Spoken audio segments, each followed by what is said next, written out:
Olá, seja muito bem-vindo ao nosso podcast da segunda. Eu sou a Ana Paula, uma das líderes do movimento Radiação, e nós estamos no nosso quarto podcast sobre família, o terceiro com a psicóloga Romi, que é a nossa convidada especial que veio para dividir conosco a sua ampla experiência em aconselhamento familiar e atendimento a pessoas em vulnerabilidade social. Ela e o seu esposo compõem a equipe de vida pastoral da diretoria-geral da nossa igreja e é um motivo de muita alegria tê-la aqui com a gente. E você vai concordar que, por mais que alguém seja tímido, nós estamos o tempo todo nos relacionando. Seja com um amigo, com pai, mãe, um colega de trabalho, no elevador do prédio, um atendente na farmácia, com irmãos, com parceiro ou com a parceira. Em maior ou menor grau, a confiança é fundamental para que estes relacionamentos funcionem, especialmente naqueles em que o envolvimento é mais intenso, como de marido e mulher, amigos, pais e filhos.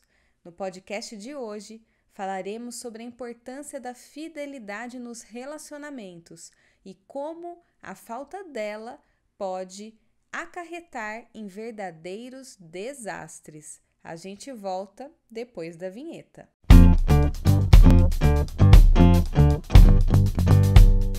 Romi, na semana passada nós ouvimos a notícia da morte do MC Kevin e foi uma notícia bastante dura de ouvir, não somente porque a gente perdeu a vida de um garoto super jovem, e aí a gente não entra no mérito aqui se você curtia o trabalho dele ou não, se você gosta do estilo musical, mas pelas circunstâncias que o levaram a óbito.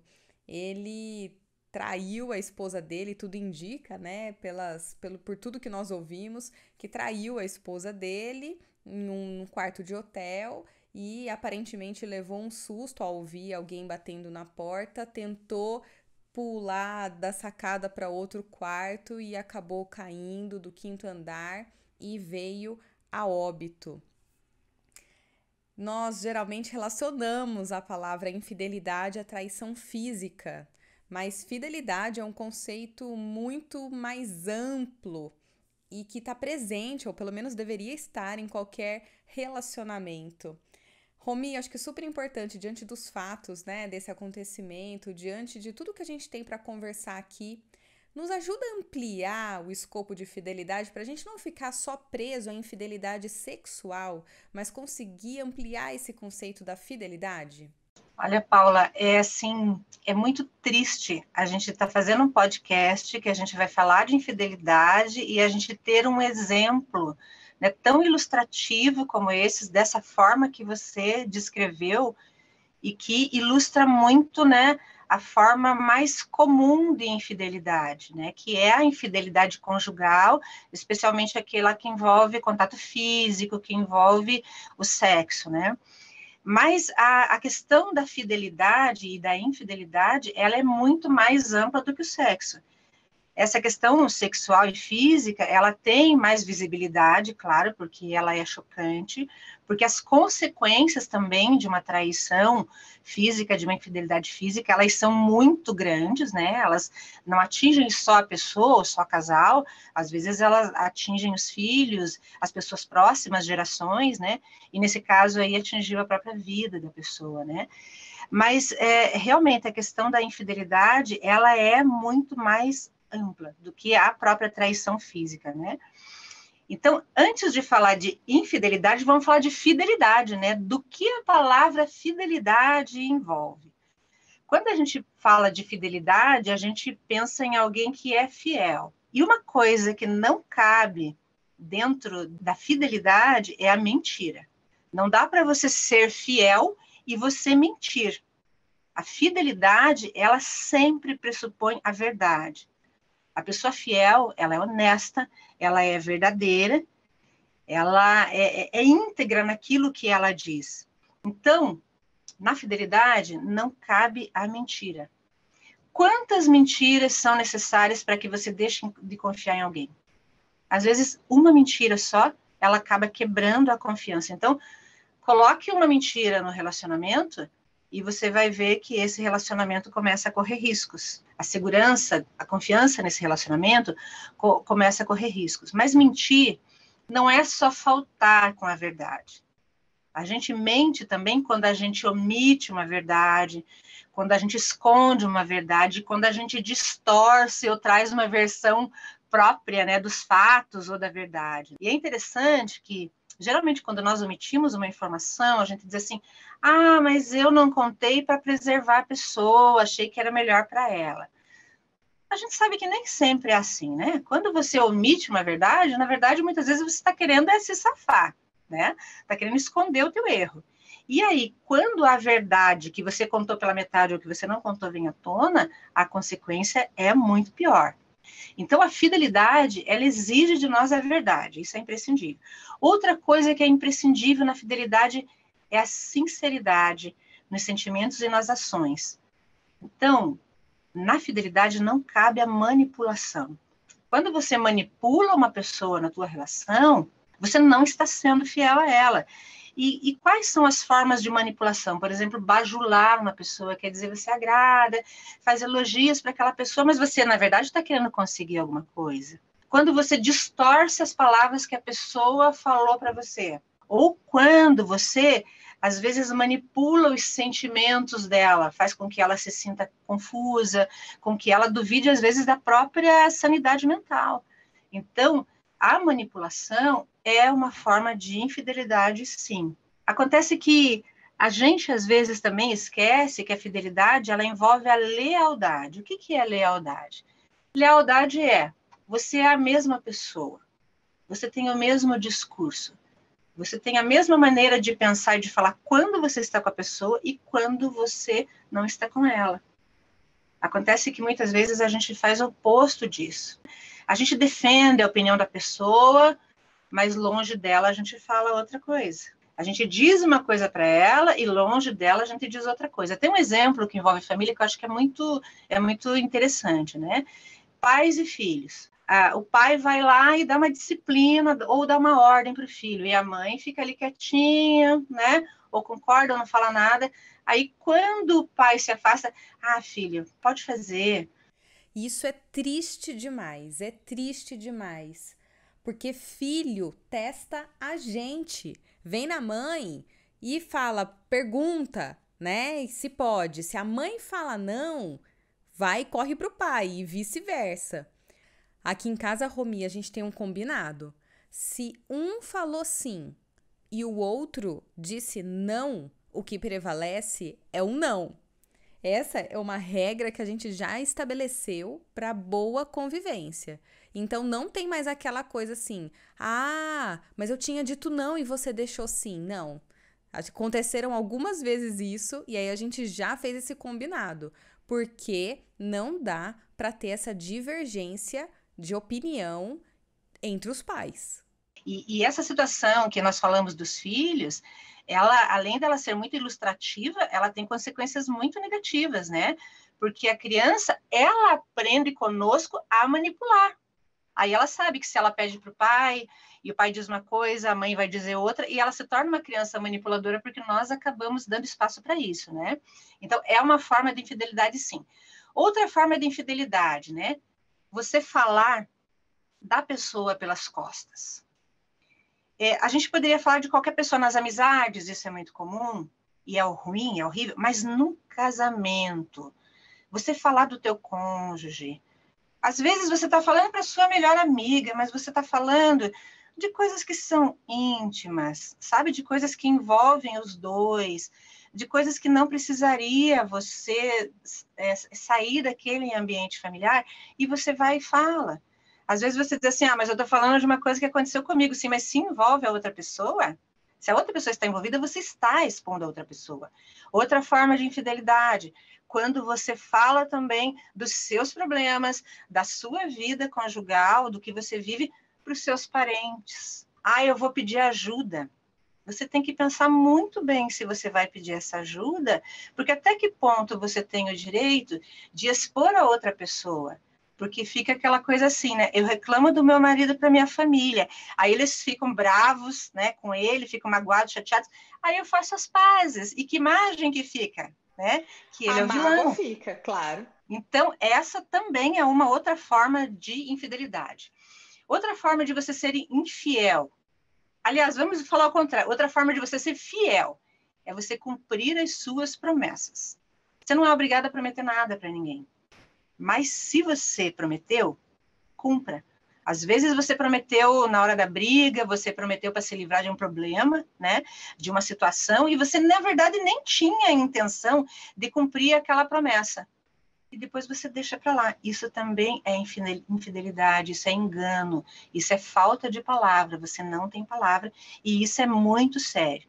Então, assim, a gente vê que tem a traição física, que ela é muito importante e muito desastrosa, infelizmente, mas tem essa traição que a gente poderia chamar de traição moral, que é quando você mente, quando você manipula, quando você falta com a verdade, quando você não cumpre as suas promessas. E ela também é muito prejudicial para qualquer tipo de relacionamento.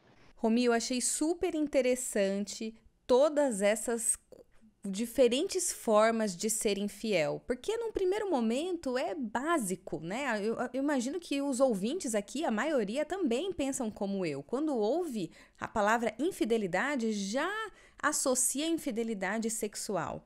Mas como você trouxe, existem diferentes maneiras, diversas maneiras de ser desleal, de ser infiel ao seu companheiro ou à sua companheira. E eu imagino que os nossos ouvintes também pensam dessa forma, né? Como eu, também fazem essa relação com a infidelidade sexual. Mas faz muito sentido, porque a gente sabe que antes de ter a traição física, você deu espaço para a infidelidade dessas outras maneiras, como você comentou, através de uma conversa mal intencionada no Whats, ou também por uma troca de olhares, e tudo isso é muito perigoso.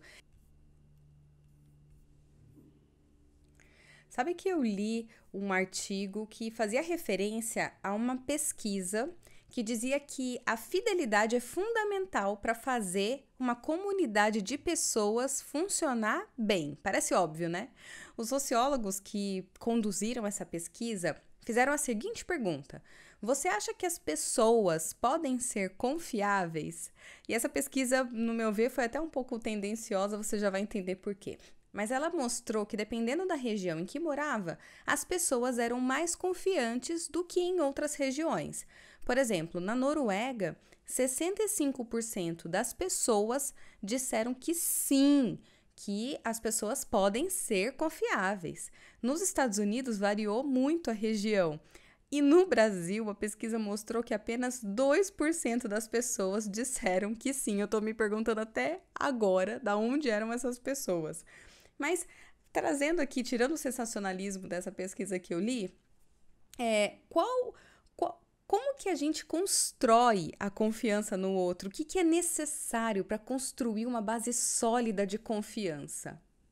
Eu queria, antes de responder a pergunta, né, fazer referência a esses dados que você mostrou, que são dados bem tristes, né? Pensar que no Brasil as pessoas confiam um pouco nas outras, né? Se a gente levar para esse lado da questão matrimonial, né, também existem estudos que apontam que os homens e as mulheres, né, que estão no relacionamento no Brasil traem muito, né?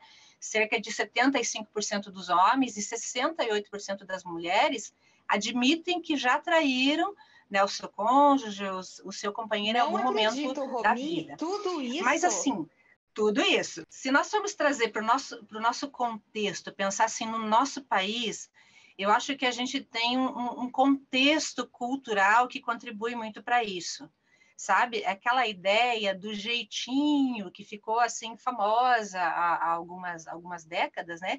Que é a ideia assim de que você sempre tem uma via paralela para resolver as coisas.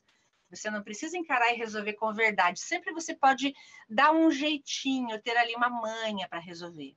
Eu acho que isso é um fator que contribui para essa falta de confiabilidade.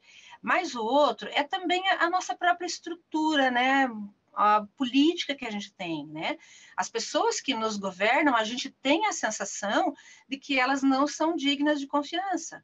porque elas fazem uma política do toma lá da cá, da troca de favores, da propina, né? Então, assim, isso faz com que a gente tenha uma impressão de que as pessoas, tanto líderes como as pessoas em geral, não sejam confiáveis, e na verdade não é assim.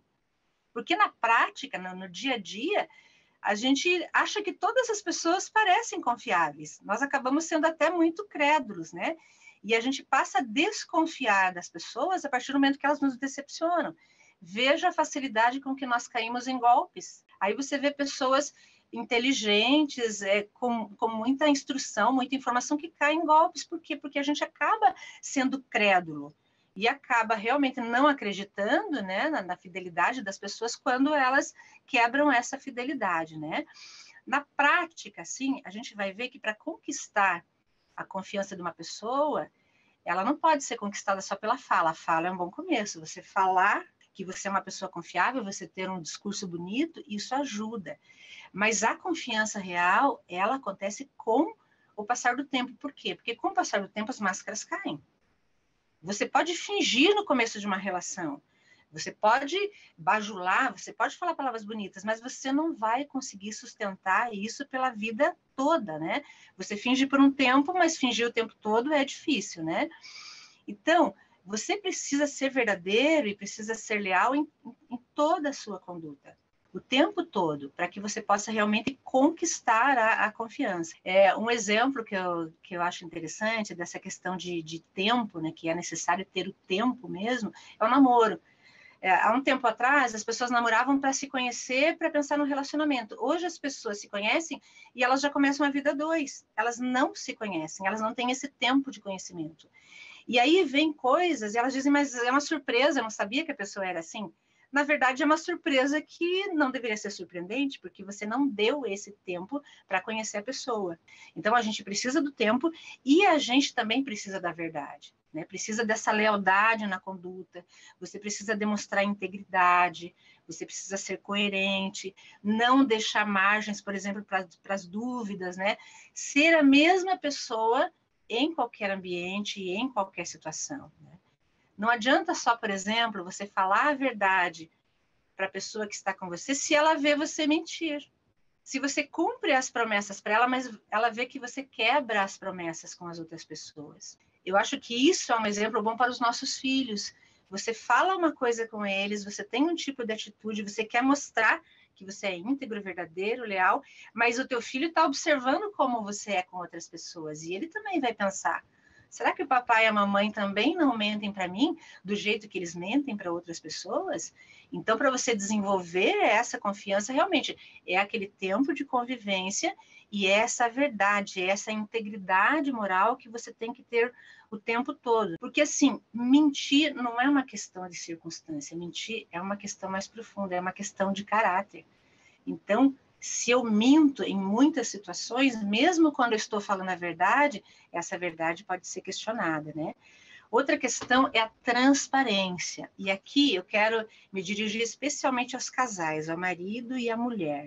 Ela é essencial no desenvolvimento da confiança. Pensa assim, Paula, por que o meu marido não pode ter acesso ao meu smartphone e ao meu Facebook?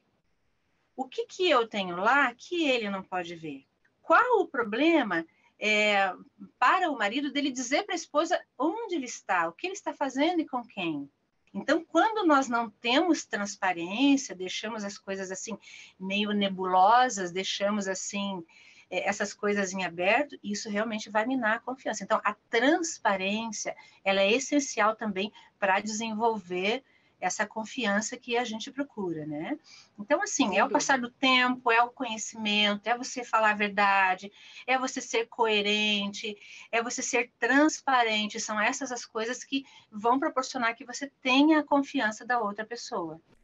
Sem dúvida, Romi, o tempo, assim como para tantas outras coisas, o tempo é fundamental. Sabe que tem um psicólogo, ele se chama John Gottman, ele é PhD na Universidade de Washington e ele dedica os seus estudos ao casamento. E ele descobriu, a pesquisa mostrou que os casais que mantêm uma forte amizade ao longo do seu relacionamento são os que têm parcerias mais duradouras.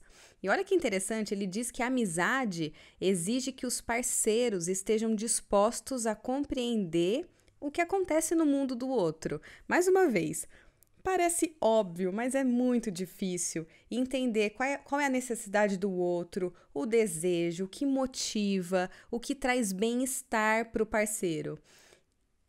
Aí eu te pergunto, quais são os fatores que levam os casais para o lado oposto dessa amizade que tem que ter em todo relacionamento? Quais são os indicadores que devem servir de alerta para os casais que nos ouvem, para as pessoas que nos ouvem? Bem, eu acho que a primeira coisa que a gente precisa considerar é que, assim, a traição, a infidelidade, ela não acontece assim do nada, de uma hora para outra, papo. Quando eu estou dizendo que não acontece do nada, eu não estou dizendo que alguém tem culpa ou deixa de ter, eu não estou entrando nesse mérito. Eu estou dizendo que, geralmente, a infidelidade, ela é construída. O relacionamento, ele já dá sinais. Ele já está passando por desgastes e esses desgastes, muitas vezes, não são percebidos. Nem por quem é a pessoa, vamos dizer, colocar aqui como vítima, que é traída, e muitas vezes nem pela pessoa que trai, e que chega nesse ponto da traição sexual sem ter se dado conta de que foram acontecendo coisas no seu relacionamento que, se tivessem sido observadas e tratadas em tempo, poderiam ter evitado chegar nessa situação. Então, eu quero frisar cada uma dessas coisas. Eu poderia ter escolhido várias, mas eu quero falar de 6 pontos que eu acho bem importantes. Eu só vou mencionar, porque não dá para aprofundar cada um deles, obviamente, né? O primeiro que você tem que observar, e eu estou falando para ambos, para o marido e para a esposa, é a questão do descontentamento. Você está contente com o seu casamento, com a sua esposa, com a situação que você vive? Porque o que acontece? A gente tem tantas possibilidades, vê tantas coisas, né? E as redes sociais aí estão nos mostrando, a internet traz tantas possibilidades, que de repente nós começamos a olhar para o nosso cônjuge e pensar assim, eu acho que eu estou em desvantagem. Eu podia ter uma esposa melhorzinha, podia ter um marido melhor, né? Olha lá, né, o que as outras pessoas têm e olha aquilo que eu tenho. Aquela sensação de que o teu marido ou a tua esposa não está à tua altura, não tem condições de satisfazer aquilo que você precisa, e normalmente não é o que você precisa, é o que você deseja. Você começa a desejar mais do que você tem e talvez até muito mais do que você necessita. Você começa a olhar a pessoa e ver nela muito mais defeitos do que virtudes. Antes, lá no começo, ela era perfeita e maravilhosa. Agora parece que ela não serve em nada para você. Então, o descontentamento, eu acho que ele é um alerta bem importante. Outro ponto que parece assim muito trivial, mas que ele é marcante, falta de cortesia. Preste bem atenção nisso.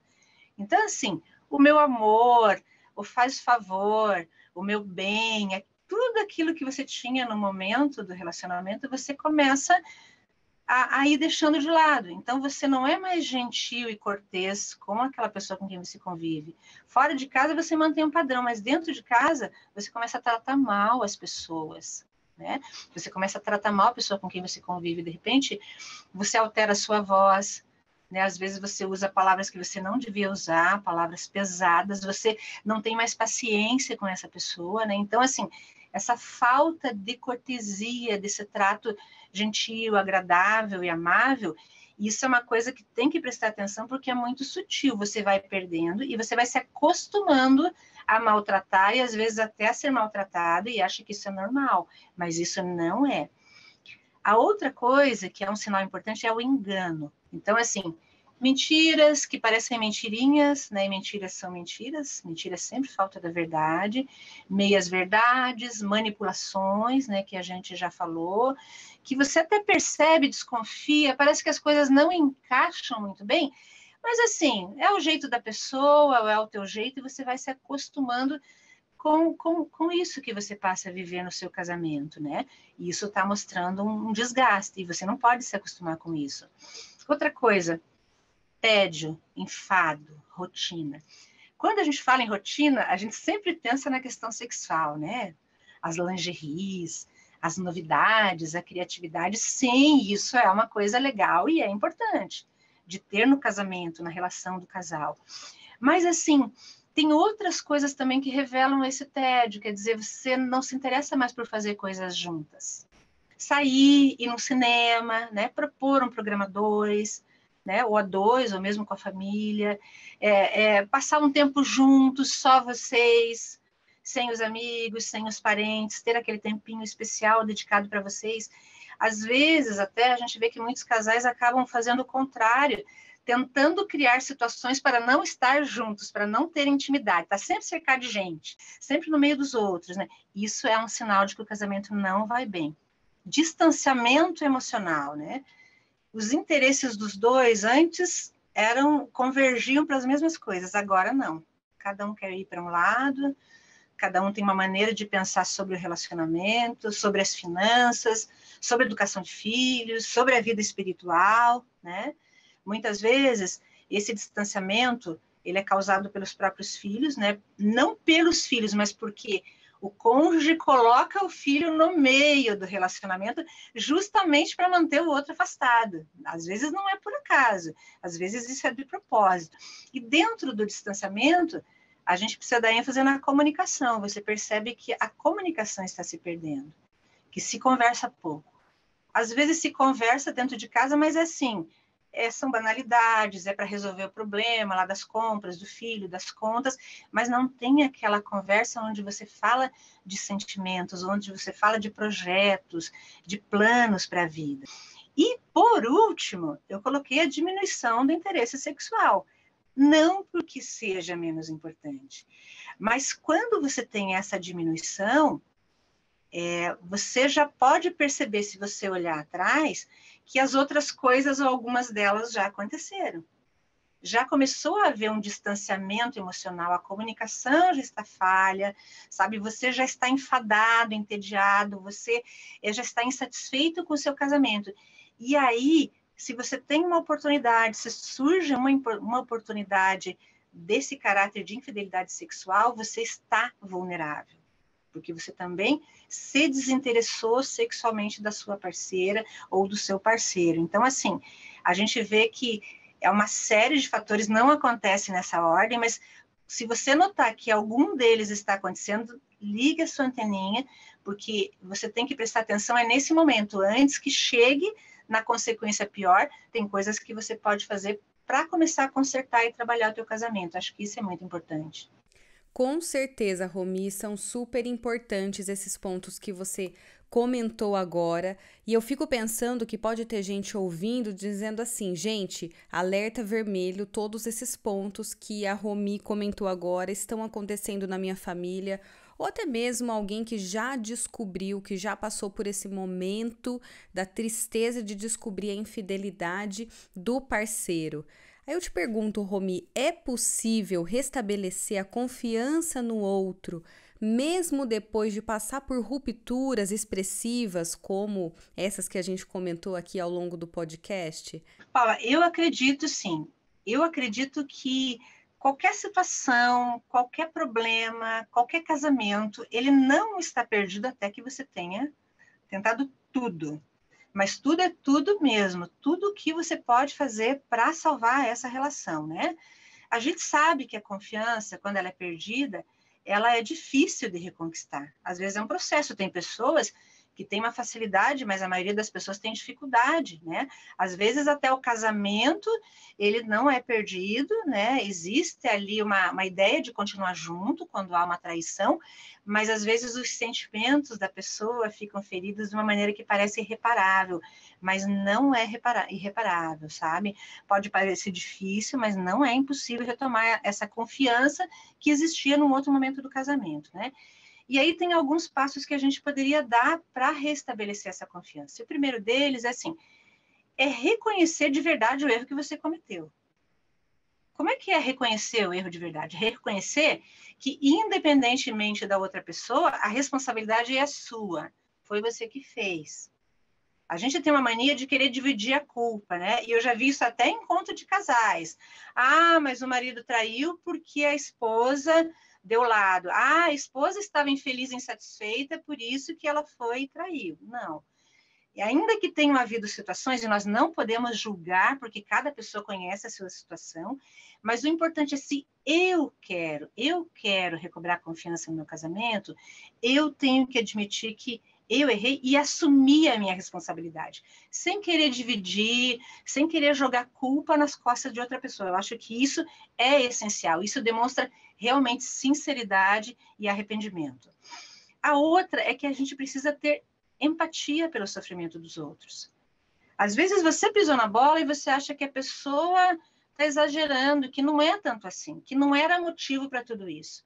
Ah, só foi uma conversa de celular. Ah, só foi uma conversa imprópria, só foi uma cantada, só foi uma olhada, só foi uma coisa que eu falei ou uma mentira que eu contei que não era motivo para tudo isso.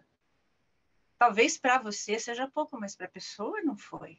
A pessoa se sentiu enganada, a pessoa se sentiu desrespeitada, se sentiu traída, então você tem que reconhecer que o erro foi seu e tem que considerar, sim, o sentimento da pessoa, que é legítimo.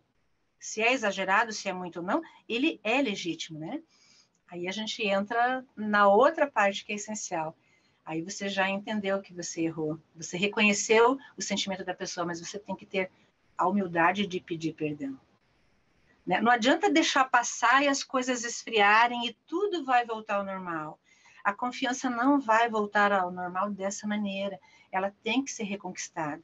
E o pedido de perdão, ele é essencial para que você possa reconquistar a confiança da pessoa.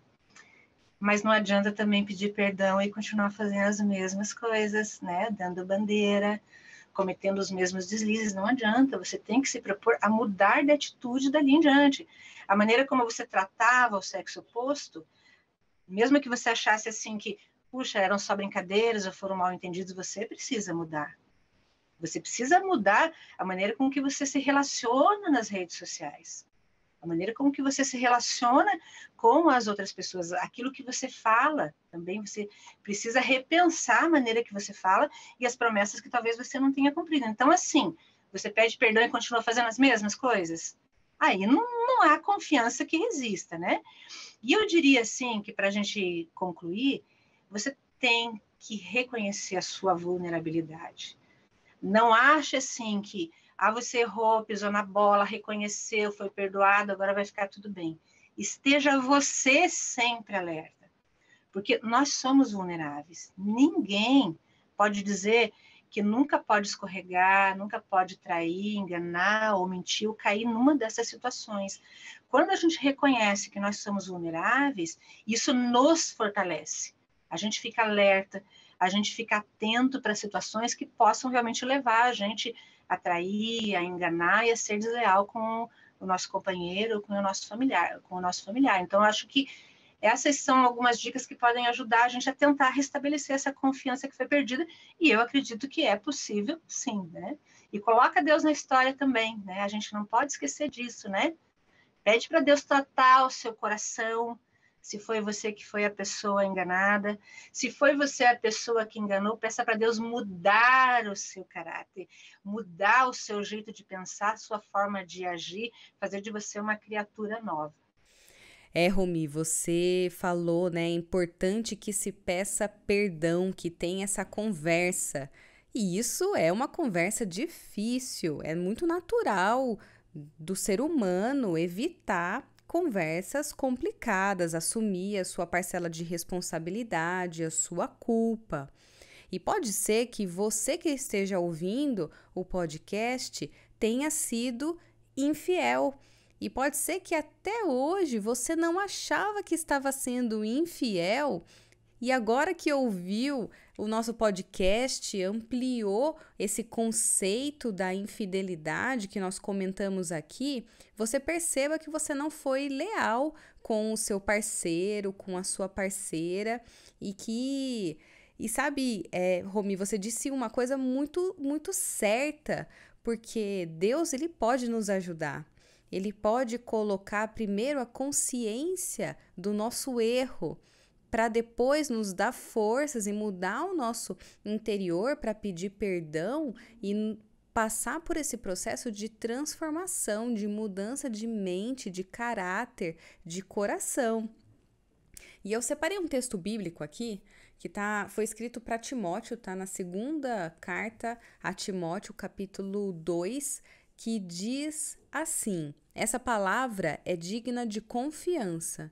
Se morrermos com ele também viveremos. Se perseverarmos, com ele também reinaremos. Se o negamos, ele também nos negará. Se somos infiéis, ele permanece fiel, pois não pode negar-se a si mesmo. Eu penso, Romy, que tem muita gente que já passou pela dor da infidelidade e que pode não ter recebido um pedido de perdão e que ainda tenha uma cicatriz que não foi fechada.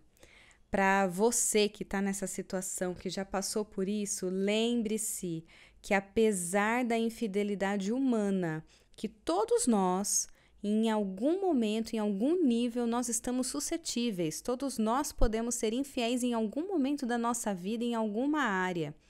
Lembre-se que o nosso Deus, ele não muda, ele continua fiel, apesar da nossa conduta, apesar do que o outro fez conosco, apesar da maneira como nós nos posicionamos, e que ele é o nosso porto seguro e que nós podemos confiar de olhos fechados. E aí eu faço um convite para os casais, para as pessoas que nos ouvem. Convide Deus para ser a base do seu relacionamento, porque se nós sabemos que Deus é fiel e Ele é a base do seu relacionamento, você tem uma base sólida, porque o princípio de tudo, de todo relacionamento, é a fidelidade. Convide Deus, então, para estar presente, para ser o centro do seu relacionamento, para que Ele te dê forças para você se manter fiel ao que você prometeu um dia ao seu parceiro ou à sua parceira. Que Deus te abençoe nessa caminhada, que essa seja a sua decisão todos os dias, a decisão pela fidelidade, por honrar o seu compromisso que você fez com o seu cônjuge. E aí, Romy, eu já aproveito aqui para agradecer mais uma vez. Esse podcast foi muito bom, muito esclarecedor, sólido, com muita informação bacana. E aí eu te convido a compartilhar esse conteúdo com pessoas que você conhece, com a sua rede de contatos, a se inscrever no nosso canal também, para ficar ligado na semana que vem, porque a Romy estará com a gente de novo. Foi muito bom, Paula. Eu acho assim que foi um bate-papo muito gostoso sobre um assunto que é muito importante e faz a gente ficar alerta, porque às vezes a gente não está vivendo essa situação, mas tem atitudes que a gente pode ter para evitar chegar no problema. E ainda assim, se a gente chegar no problema, o importante é a gente pensar que existe solução. Então, assim, foi muito legal essa oportunidade, sabe? Eu espero que realmente esse podcast sirva para edificar algumas vidas, né? Para ajudar em algumas situações que as famílias possam estar vivendo. É isso aí, a gente termina por aqui o nosso podcast. Uma excelente semana a todos e até o próximo. Tchau, tchau, pessoal!